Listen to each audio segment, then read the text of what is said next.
Moksleivių krepšinio lygą remia Manija.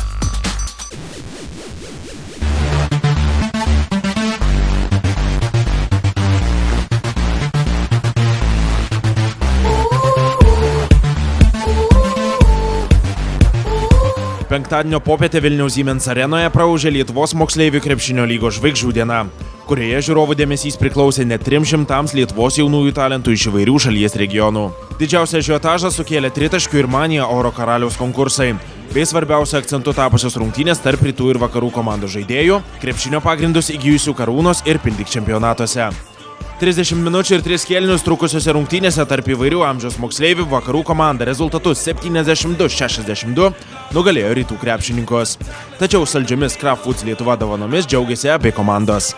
MKL žvaigždžių diena išsiskyrė ir tuo, jog buvo išrinkti ne tik naudingiausi žaidėjai, kuriais tapo Šarūno Marčiulionio krepšinio mokyklos auklėtinis Osvaldas Olisevičius bei Kauno krepšinio mokyklos atstovė Santa Kockytė, bet ir draugiškiausių krepšininkų tapęs Knašiaus krepšinio mokyklai priklausantis Rimvydas Brencius. Tritaškių konkurse triumfavo Šarūno Marčiulionio krepšinio mokyklos auklėtinis Tautvydas Juodelis bei Marijampolietė Dovilė Saurazaitė. Oro karaliumi tapo Paulius Sorokas. MKL žvaigždžių diena neapsiribojo pagrindiniais tokių renginių konkursais.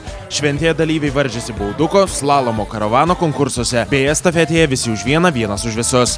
Šiandien jūs galite jausti nuotaiką Siemens arenoje, tikrai pakili, džiaugsminga, visi geros nuotaikos.